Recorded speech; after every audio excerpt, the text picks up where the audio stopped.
Hi guys. So, I'm gonna be reading Harry Potter and the Sorcerer's Stone in honor of it being September 1st when the Hogwarts students go back to school. And, yeah, that's literally pretty much it. I just wanted to come out and say that I have created a YouTube channel now. And I know that I'm not very big, but I am enjoying the 10, not subscribers, but the 10 followers that I have on TikTok. You guys are actually so sweet, and it's been making my day getting to see your guys' lovely feedback. So I think I'm gonna get right into it and just start reading. So I'm gonna read chapter 1, and then hopefully if you guys like this, I will make another video and just do a chapter video or 2 chapters or whatever. I'm hoping that the music is not too loud. I'm scared that maybe it's a little loud. I have it on volume 6 right now, so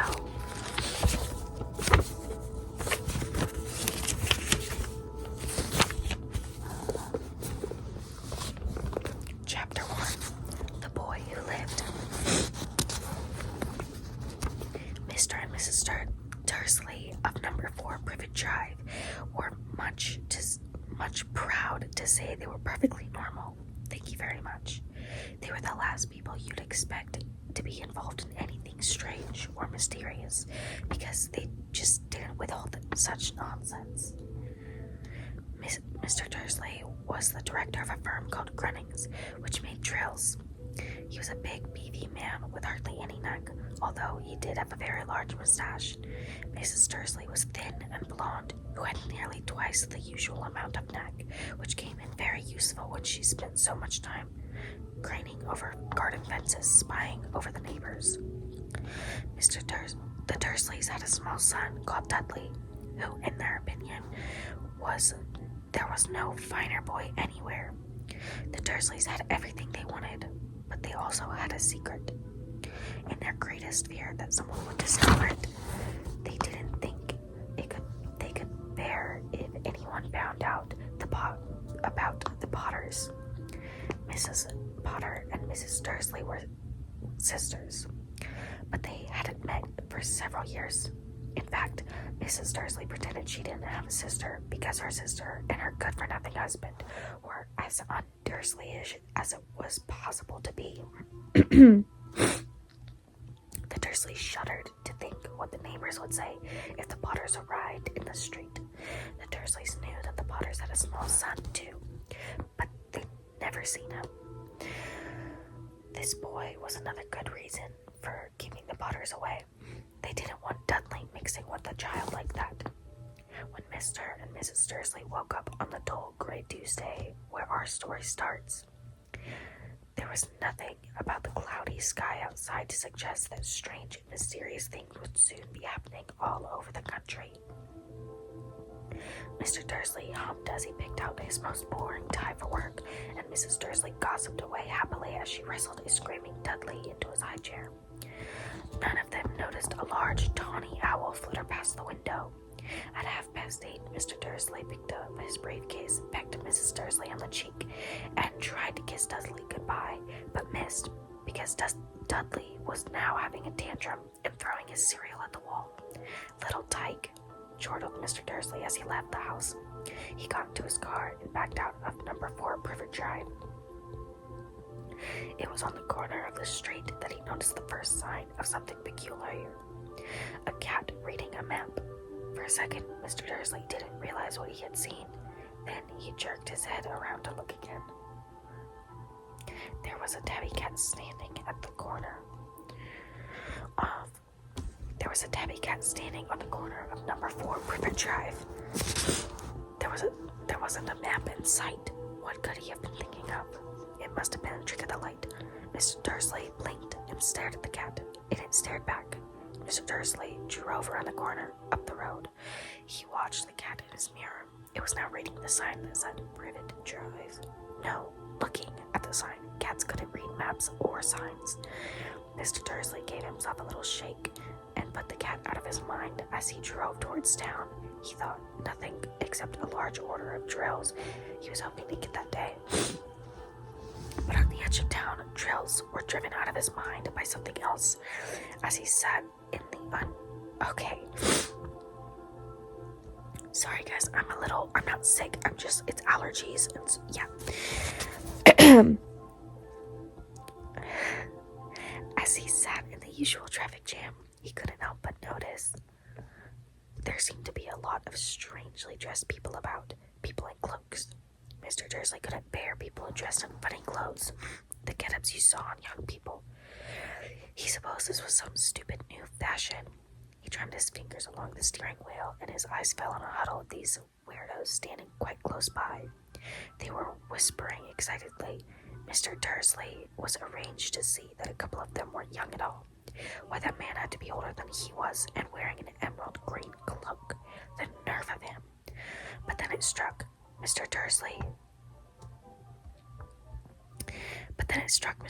that this was probably some silly stunt. These people were obviously collecting for something. Yes, that would be it. The traffic moved on, and a few minutes later, Mr. Dursley arrived in Grunnings. The parking lot, his mind back on drills. Mr. Dursley always sat with his back to the window in his office on the 9th floor. If he hadn't, he might have found it harder to concentrate on drills that morning. He didn't see the owl swooping in broad daylight, but the people down in the street did. They pointed and gazed, open-mouthed as owl after owl sped overhead. Most of them had never seen an owl, even at nighttime. Mr. Dursley, however, had a perfectly normal, owl-free morning. He yelled at 5 different people, made several important telephone calls, and shouted a bit more. He was in a very good mood until lunchtime, when he thought he'd stretch his legs and walk across the road to buy himself a bun from the bakery. He'd forgotten all about the people in cloaks until he passed a group of them next to the bakers. He eyed them angrily as they passed. He didn't know why, but they made him uneasy. This bunch were whispering excitedly too, and he couldn't see a single collecting tin. It was on his way back past them, clutching a large donut in a bag, that he got a few words of what they were saying. The Potters. That's right. That's what I heard. Yes, their son, Harry. Mr. Dursley stopped dead. Fear flooded him. He looked back at the whispers as if he wanted to say something to them, but thought better of it. He dashed back across the road, hurried up to his office, snapped at his secretary not to disturb him, seized his telephone, and had almost finished dialing his home number when he changed his mind. He put the receiver back down, stroked his mustache, thinking, no, he was being stupid. Potters wasn't such an unusual name. He was sure there were lots of people called Potter who had a son called Harry. Come to think of it, he wasn't even sure his nephew was called Harry. He'd never seen the boy. It might have been Harvey or Harold. There was no point of worrying Mrs. Dudley. She always got so upset at any mention of her sister. He didn't blame her if he'd had a sister like that. But all the same, those people in cloaks. He found it a lot harder to concentrate on drills that afternoon. When he left the building at 5 o'clock, he was still so worried that he walked straight into someone just outside the door. Sorry, he grunted at the tiny old man. He stumbled and almost fell. It was a few seconds before Mr. Dursley realized that the man was wearing a violet cloak. He didn't seem upset at all, being almost knocked over to the ground. On the contrary, his face split into a wide smile, and he said in a squeaky voice that made passers-by stare, "Don't be sorry, my dear sir, for nothing could upset me today. Rejoice, for you know who has gone at last. Even muggles like yourself should be celebrating this happy, happy day." And the old man hugged Mr. Dursley around the middle and walked off. Mr. Dursley stayed rooted to the spot. He had been hugged by a complete stranger, and he had also been called a muggle, whatever that was. He was rattled, hurried to his car, and set for home, hoping he was imagining things which he had never hoped before, because he didn't approve of imagination. As he pulled into the driveway of number 4, the first thing he saw and it didn't improve his mood, was the tabby cat that he had spotted that morning, now sitting on his garden wall. He was sure it was the same one. It had the same markings around its eyes. "Shoo," Mr. Dursley said loudly. The cat didn't move. It just gave him a stern look. Was this normal cat behavior, Mr. Dursley wondered, trying to pull himself together. He let himself into the house. He was still determined not to mention anything to his wife. Mrs. Dursley had a nice, normal day. She told him over dinner all about Mrs. next-door neighbor's problems with her daughter and how Dudley had learned a new word. Won't. Mr. Dursley tried to act normally. When Dudley had been put to bed, he went into the living room in time to catch the last report in the evening news.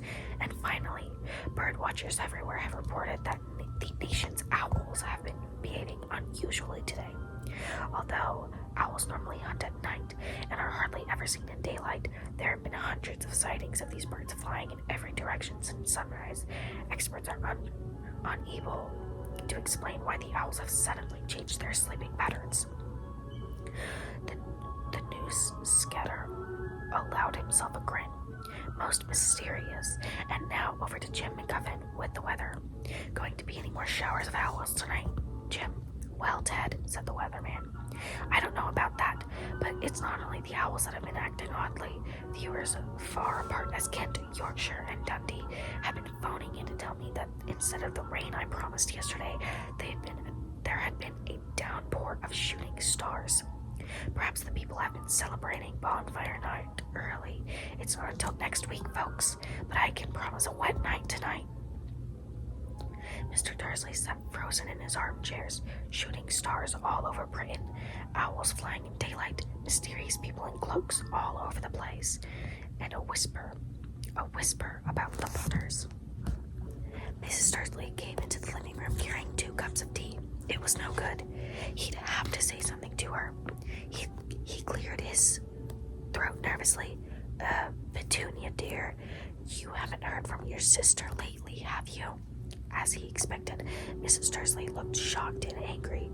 After all, they normally pretended she didn't have a sister. No, she said sharply. Why? Funny stuff on the news, Mr. Dursley mumbled. Owls, shooting stars. There were a lot of funny-looking people in town today. So, snapped Mrs. Dursley. Well, I thought maybe it was something to do with, her crowd. Mrs. Dursley sipped her tea through pursed lips. Mr. Dursley wondered whether he dared tell her he had heard the name Potter. Their son. He'd be about Dudley's age now, wouldn't he? I suppose so, Mrs. Dursley said stiffly. What's his name again? Howard, isn't it? Harry. Nasty common name, if you ask me. Oh, yes, Mr. Dursley said, his heart sinking horribly. Oh, yes, Mr. Dursley, his heart sinking horribly. Yes, I quite agree. He didn't say another word on the subject as they went upstairs to bed. While Mrs. Dursley was in the bathroom, Mr. Dursley crept to the bedroom window and peered down into the front garden. The cat was still there. It was staring down Privet Drive as though it were waiting for something. Was he imagining things? Could all of this have to do something with the Potters? If it did, it got out that they were related to a pair of, he didn't think of it. He couldn't bear it. The Dursleys got to bed. Mrs. Dursley fell asleep quickly, but Mr. Dursley lay awake, turning it all over in his mind. His last comforting thought before he fell asleep was that even if the Potters were involved, there was no reason for them to come near him and Mrs. Dursley. The Potters knew very well what he and Petunia thought about them and their kind. He couldn't see how he and Petunia could get mixed up with anything that might be going on. He yawned, turned over. It couldn't affect them.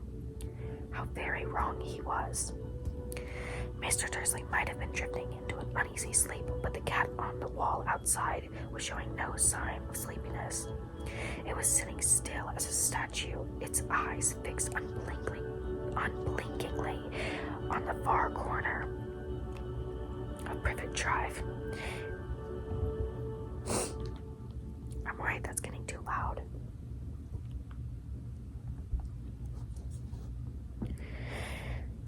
didn't so much as quiver when a car door slammed on the next street, nor when 2 hours swooped overhead. In fact, it was nearly midnight before the cat moved at all.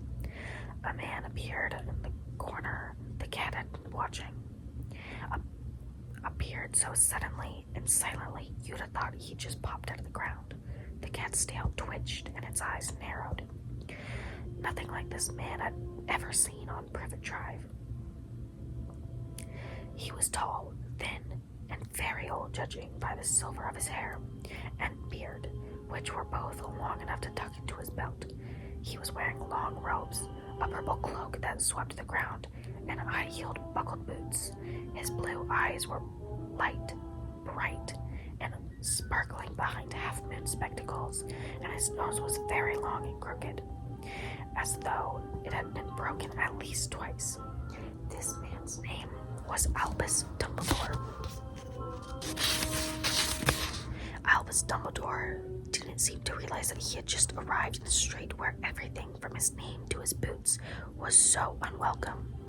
He was busy rummaging in his cloak looking for something, but he did seem to realize he was being watched because he looked up suddenly at the cat, which was still staring at him from the other end of the street. For some reason, the sight of the cat seemed to amuse him. He chuckled and muttered, "I should have known." He found what he was looking for inside his pocket. It seemed to be a silver cigarette lighter. He flicked it open, held it up in the air, and clicked it. The nearest street lamp went out with a little pop. He clicked it again.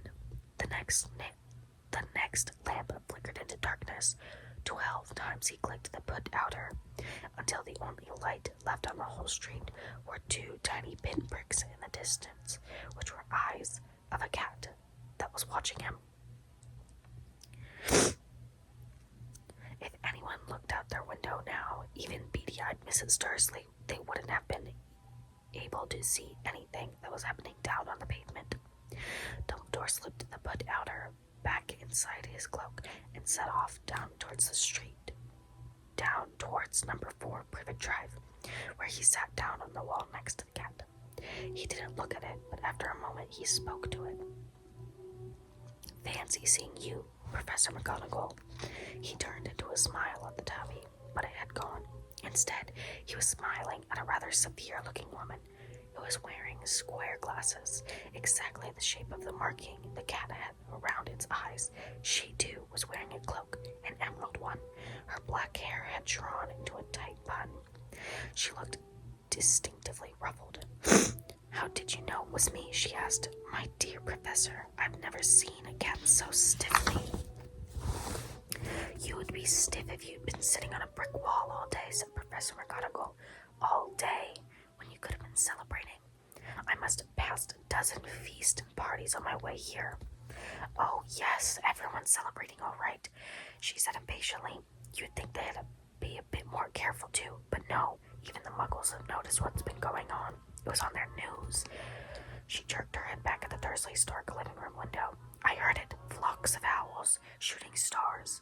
Well, they're not completely stupid. They were bound to notice something. Shooting stars in Kent. I bet that was Daedalus Diggle. He never had much sense." "You can't blame them," said Professor Dumbledore gently. We had precious little to celebrating for 11 years. "I know that," said Professor McGonagall irritably, "but that's no reason to lose our heads. People are being downright careless out on the streets in broad daylight, not even dressed in Muggle clothes, swapping rumors." She threw a sharp sideways glance at Dumbledore, as though hoping he was going to tell her something, but he didn't, so she went on. "A fine thing if it would be, on the very day you know who seemed to disappeared, the Muggles found out about us all. I suppose he really has gone, Dumbledore." It certainly seems so, said Professor Dumbledore. "We have much to be thankful for. Would you care for a lemon drop?" "A what?" "A lemon drop. They're a kind of Muggle sweet I'm rather fond of." "No, thank you," said Professor McGonagall coldly. She didn't think this was the right moment for lemon drops. as I say, even if you know who has gone, my dear professor, surely a sensible person like yourself can call him by his name. All this you-know-who nonsense. For 11 years, I've been trying to persuade people to call him by his proper name, Voldemort. Professor McGonagall flinched, but Dumbledore, who was unsticking 2 lemon drops, seemed not to notice. It all gets so confusing if we keep saying you-know-who. I've never seen any reason to be frightened of saying Voldemort's name. I know you haven't, said Professor McGonagall, sounding half exasperated, half admiring, but you're different. Everyone knows you're the only one who you know who. Oh, all right. Voldemort was frightened of. You flatter me, said Dumbledore calmly. Voldemort had powers I will never have, only because you're too, well, noble to use them. It's lucky it's dark. I haven't blushed this much since Madame Pomfrey told me she liked my new earmuffs. Professor McGonagall shot a sharp look at Dumbledore and said, the owls are nothing to next the rumors that are flying around. You know what everyone's been saying about why he's disappeared, about what finally stopped him.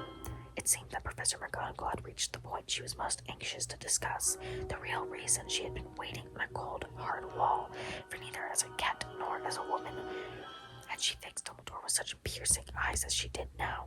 It was plain that whatever everyone was saying, she was not going to believe until Dumbledore told her it was true. Dumbledore, however, was choosing another lemon drop and did not answer. What they're saying, she pressed on, is that last night Voldemort turned up in Godric's Hollow. He went to find the Potters. The rumor that Lily and James Potter are that they're dead. Dumbledore bowed his head. Professor McGonagall gasped. Lily and James. I can't believe it. I didn't want to believe it. Oh, Albus. Dumbledore reached out, patted her on the shoulder. I know, he said heavily. Professor McGonagall trembled on. That's not all.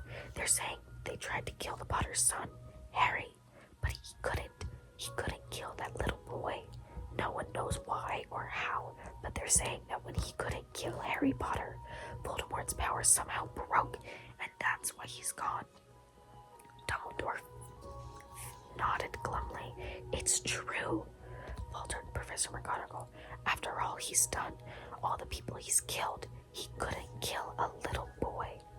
It's just astounding of all the things to stop him, but how in the name of heaven did Harry survive? We can only guess, said Dumbledore. We may never know. Professor McGonagall pulled out a lace handkerchief and dabbed her eyes.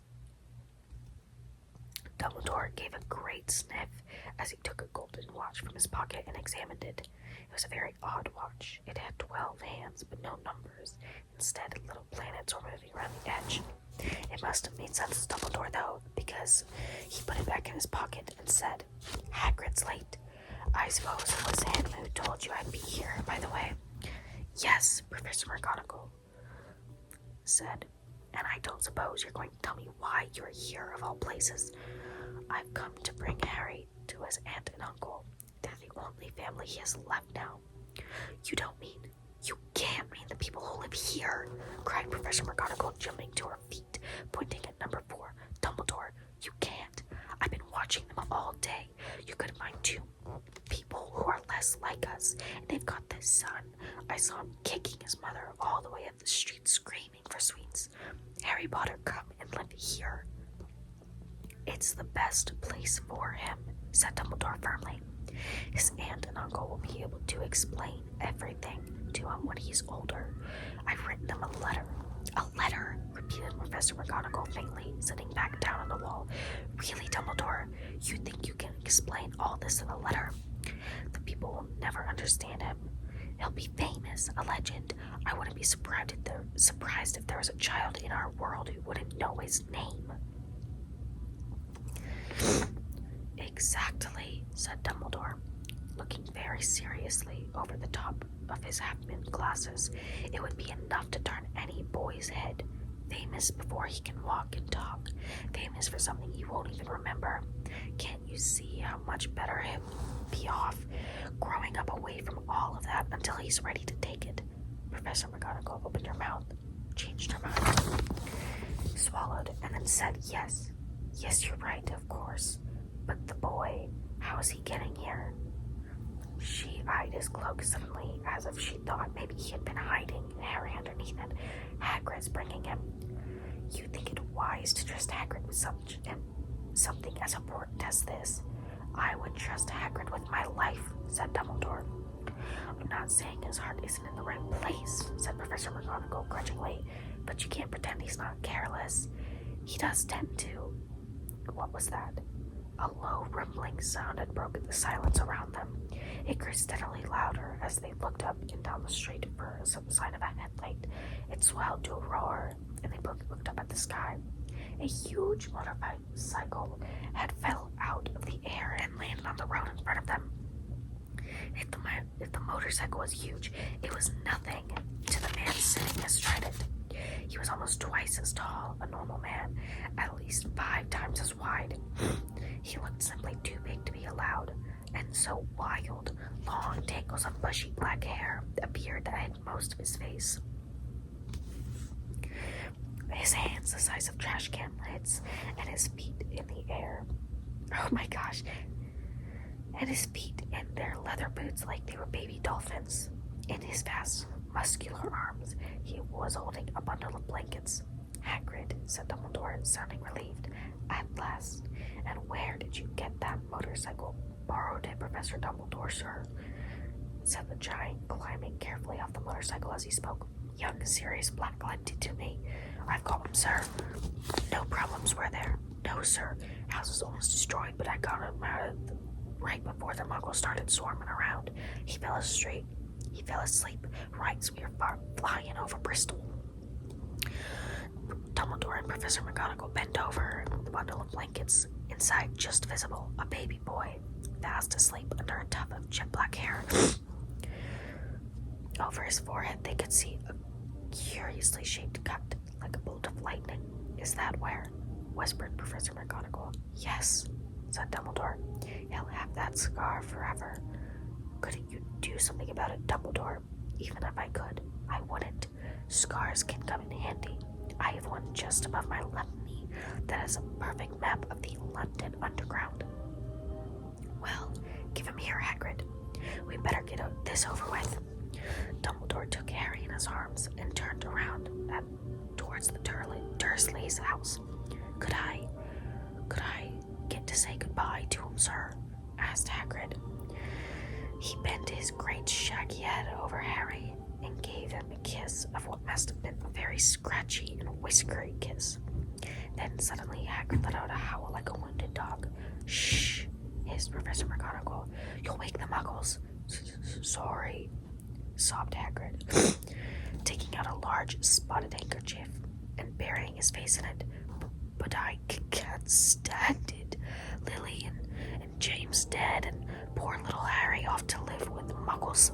Yes, it's all very sad, but get a grip on yourself, Hagrid, or we'll be found, Professor McGonagall whispered, patting Hagrid gingerly on the arm as Dumbledore stepped over the low garden wall and walked to the front door. He laid Harry gently on the doorstep and took a letter out of his cloak and tucked it inside Harry's blankets, and then came back to the other two. For a full minute, the three of them stood and watched the little bundle. Hagrid's shoulders shook. Professor McGonagall blinked furiously, and the twinkling light that shone from Dumbledore's eyes seemed to have gone out. Well, Professor Dumbledore said, that's that. We have no business staying here. We may as well go and join the celebrations. Yeah, Hagrid said in a muffled voice. I'll be taking Sirius's bike back. Good night, Professor McGonagall. Professor Dumbledore, sir. Wiping his steamy eyes on his jacket sleeve, Hagrid swung himself onto the motorcycle and kicked the engine into life. With a roar, it rose into the air and off into the night. I shall see you soon, I expect, Professor McGonagall, said Dumbledore, nodding to her. Professor McGonagall blew her nose in reply. Dumbledore turned and walked back down the street. On the corner, he stopped and took a silver butt outer, clicked it sounds. And 12 balls of light sped back onto their street lamps, so that River Drive glowed suddenly orange, and he could make out a tabby cat slinking around the corner of the other end of the street. He could just see the bundle of blankets on the step of number 4. "Good luck, Harry," he murmured. He turned his head, turned on his heel, and with the swish of his cloak, he was gone. A breeze ruffled the near hedges of Privet Drive, which lay silent and tidy under the inky sky. And the very last place you would expect astonishing things to happen, Harry Potter rolled over inside his blankets without waking up. One small hand closed on the letter beside him, and he slept on, not knowing he was special, not knowing he was famous, not knowing he would be woken up in a few hours' time by Mrs. Dursley's scream as she opened the front door to put out the milk bottles, nor that he would spend the next few weeks being prodded and pinched by his cousin Dudley. He couldn't know that at this very moment, people meeting in secret all over the country were holding up their glasses and saying in hushed voices, "To Harry Potter, the boy who lived." And that is chapter 1. I hope you guys enjoyed this. I really have to go to bed now. I think it's like midnight, and I still have to pack my lunch for school tomorrow. But I really hope that you enjoyed this. If this series does well, I'm going to start posting more. But with school and theater practices starting up, it might be a little difficult, so just please be patient. I'm really hoping the music wasn't too loud. And also, this isn't my playlist, I just kind of found this on Spotify. So if you saw me like turning back to check at the music, I just recognized it from Hogwarts Legacy, because I played that on my brother's Nintendo. But if you guys like this, please leave a like and a comment. I would love nothing more than just interaction. I love getting to talk to people, so I hope you all have a fantastic night, sleep well, and if you're watching this during the day, have a wonderful rest of your